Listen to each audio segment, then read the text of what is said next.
Assalamualaikum warahmatullahi wabarakatuh. Selamat datang di podcast Majasik bersama mahasiswa belajar jadi asik. Nah, pada podcast kali ini kalian akan ditemani oleh host-host keren nih. Dengan saya Keiza dan rekan saya Kade. Pada podcast kali ini kita akan membahas mengenai topik yang udah jarang banget nih disenggol. Iya, bener banget. Apa sih Kak Kade? Topik apa ya? Yuk kita spill aja kali ya, biar gak lama-lama boleh gitu. banget. Langsung kita spill aja nih. Kita akan membahas mengenai apa itu sastra lama. Dan kita juga akan mengenal karya salah satu sastra lama itu. Nah, tapi kayaknya kita nggak berdua aja nih. Iya, kayak kosong banget ya kalau kita berdua tuh. Ada kursi-kursi di sini. Bener. Kita pasti bakal ngajak beberapa narasumber keceh kita. Bener banget. Bener banget. Nah, kita panggil aja ya. Iya.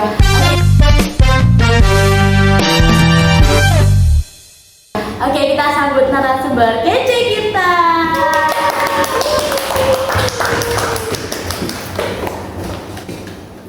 Oke, baik. Kita udah bersama para narasumber kece kita. Tapi kalian kepo nggak sama nama-namanya ini? Kepo nggak? Kepo lah, kepo pasti ya. Juga deh. Iya, perkenalan dulu boleh. Baik, perkenalkan nama saya Farhan Kobi. Saya Aliani Sawinda, saya Melvina Olivia Raswita, saya Marcelia Mawanda. Nah, sudah berkenalan nih, sudah tahu semua ya Nama-namanya. Kira-kira kakaknya ini habis dari mana aja sih? Apakah sebelum podcast ini kakaknya ada kesibukan gitu? Iya. Gitu. Mungkin bisa nih disebutin dari kakaknya habis dari mana aja sebelum podcast. Oke, kalau dari saya sebelum ke podcast ini saya sarapan dulu ya. Soalnya harus maintain energi dong kalau mau podcast. Nanti kalau lapar pingsan. Jadi Karena ngobrol-ngobrol dong. Itu penting ya. Bukan minta harapan. Ya, relate ya. Kalau kakaknya, Kalau saya sendiri sih ngerjain tugas Wow. karena kita adalah mahasiswa kece nih, tidak akan luput dari tugas. kakaknya Sebagai mahasiswa kece juga nih, aku juga habis ngerjain tugas nih. keren. Yang terakhir nih, yang paling ganteng nih kakaknya. Ganteng sendiri ya di sini ya. Kalau saya sih cuma dari kos saja. Oh tidak. Sini. Oke. Naik apa ya kalau boleh tahu? Kalau boleh tahu kita. Kok kayaknya macet ya? Bener-bener Itu kayaknya macet ya. Ada pembangunan atau gimana mas? Tidak cuma ini saja. Oke. Sudah ya kakaknya. Iya, biar gak makin lama Iya. durasinya. Iya. Langsung kita langsung pertama. Pertama, bener-bener.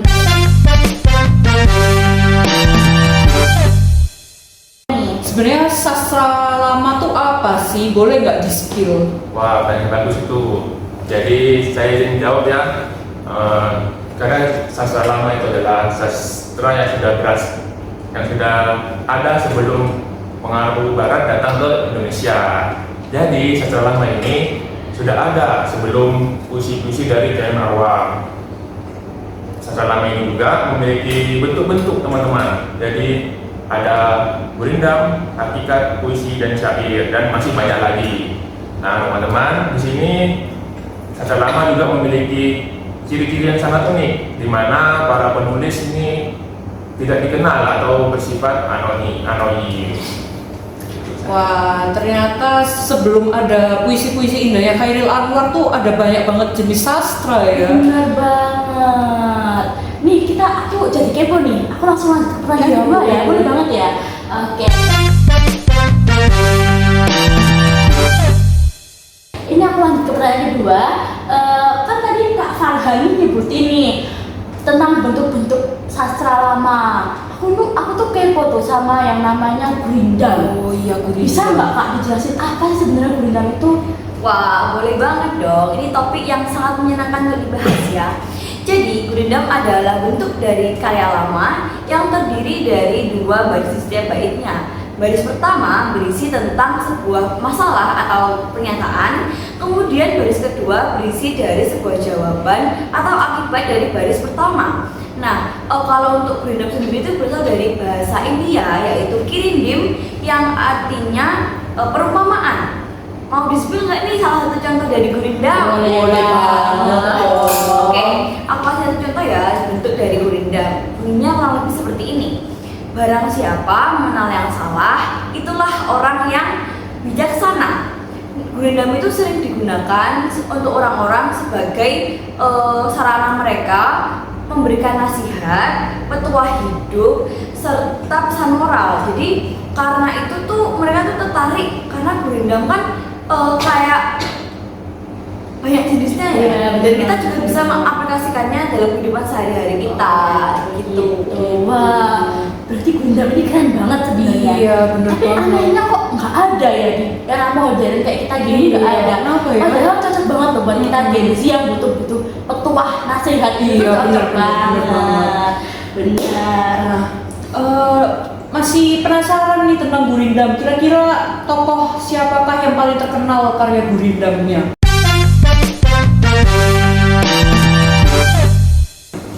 Baik, untuk tokoh paling terkenal di dunia Gurindam ini ada Raja Ali Haji. Pernah denger gak? Enggak nih, kebetulan. Iya. Dia itu merupakan seorang sastrawan sekaligus pujangga Melayu yang berasal dari Riau. Karya beliau yang paling fenomenal, yang paling terkenal itu ada Gurindam 12.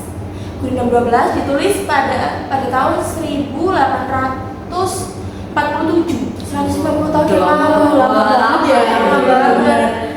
Tapi itu masih sangat relate gitu loh dengan kehidupan sekarang, dengan Gen Z.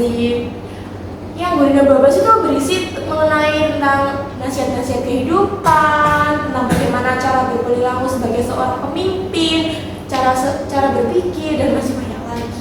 Wah, keren banget ya Raja Ali Haji ini. Berarti emang Raja Ali Haji ini bisa nyiptain 12 macam. Berapa? Kita pasalnya ada berapa ya? Pasalnya ada 12. Gila, keren banget Raja Ali Haji. Dan yang paling gokil tuh masih relate sama kehidupan Benar. zaman sekarang. Gitu ya. Gitu banget. Pasti motivasinya tuh keren-keren banget gitu lah. Ada mau contohnya nggak? Boleh Boleh banget Gurindam banget. 12. Nah, ada salah satu tuh yang berbunyi kayak gini. Barang siapa tiada memegang agama, sekali-kali tiada boleh dibilangkan nama. Enak banget. Iya. Itu tuh artinya tuh gini. Kalau orang nggak punya agama, terus nggak punya arah spiritual, seseorang itu bisa kehilangan identitasnya. Bener banget. Bener banget. Iya, bener banget. Berarti Raja Ali Haji ini biasanya Gurindamnya mengarah ke apa ya, agama gitu ya. Iya, lebih ke agama, ada nasihat-nasihat kehidupan juga. Keren banget Keren ya. banget, iya. Oke, nih tadi aku nih kepo nih. Kira-kira menurut para narasumber nih, kira-kira Gurindam ini pantas nggak sih dilestarikan di era modern? Yang kita serba apa-apa, Iya. kayak kita Serba, suka quotes gitu iya. ya. Mereka cocok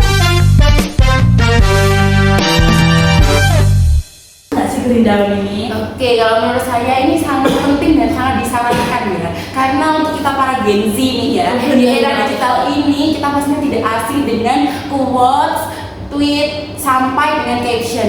Nah, tapi Gurindam ini bukan hanya sekedar seperti itu, karena Gurindam ini membawa nilai moral, agama, dan juga budaya. Wow. Nah ini, bayangin nih ya, kalau Gurindam itu dipelajari lagi di sekolah-sekolah. Mungkin ada beberapa sekolah yang masih mempelajari ya, tetapi dari pengalaman saya sendiri tuh sekolah saya dulu belum mempelajari. Nah, kalau kalau Gurindam dipelajari lagi tuh bisa menjadi alat refleksi yang kuat dan juga keren karena bernilai historis tentunya. Setuju sih Kak Ade. Kalau ada ya di sekolah-sekolah sekarang tuh ada Gurindam. Wah kayaknya kita dikit-dikit bikin SW. Iya. Iya. Ciri-ciri anak Gen Z. Iya, bener banget, cocok banget nih buat kita yang Gen Z abis Iya. nih ya kan. Lanjut Kak Ade.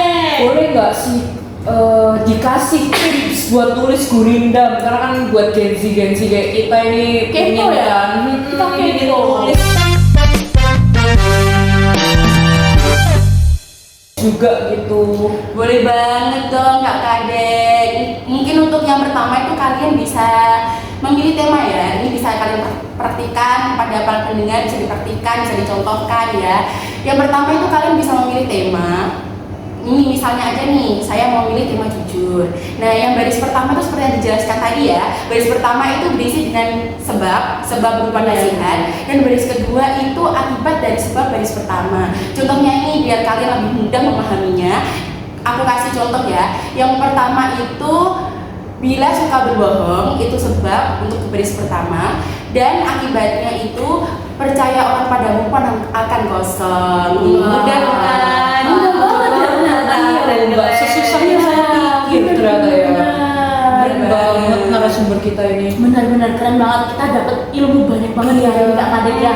Kita jadi tahu nih, ternyata ada loh karya sastra lama yang memberikan tamparan-tamparan Iya, kayak kalau benar banget. zaman sekarang sebenarnya Pak quotes ya. Iya, quotes gitu. Ternyata udah ada dari zaman dulu ya. Bener banget. Ya. Tapi sayang tadi itu udah pertanyaan terakhir kita. Sedih banget nih, Iya. kita harus mengakhiri segmen kali ini. Tapi tenang aja, tentunya kita tuh seneng banget ya hari ini ya. Kita ketemu sama para Narasumber yang keren banget. Nah, kita juga dapat ilmu yang banyak banget dan kita nggak tahu kalau ternyata karya sastra lama ini keren banget gitu Iya, loh. bener. Padahal ini kita masih ngulik apa Gurindam, Gurindam. belum apa Syair. syair, pantun dan Iya, lain-lain ya. masih Kak banyak Kadek. sastra lama lainnya. Nah, sebelumnya kami ucapkan terima kasih banyak nih buat para narasumber yang udah meluangkan waktunya Iya, padahal buat- tadi sibuk kuliah ya. buat Tadi sibuk kuliah, muncul kuliah, di sibuk sini. banget. Tapi terima kasih banyak atas waktunya dan tentu saja terima kasih banyak nih buat para penonton yang udah stay di video kita dari awal sampai akhir. Tetap ikuti keseruan kita dengan follow YouTube Majasi. Nah, sudah nih kita udah di penghujung acara. Iya. Kita bisa pamit undur diri ya Iya. kepada para penonton. Oke, sekian dari saya Keiza dan rekan saya. Kadek. Terima kasih atas perhatiannya. Bersama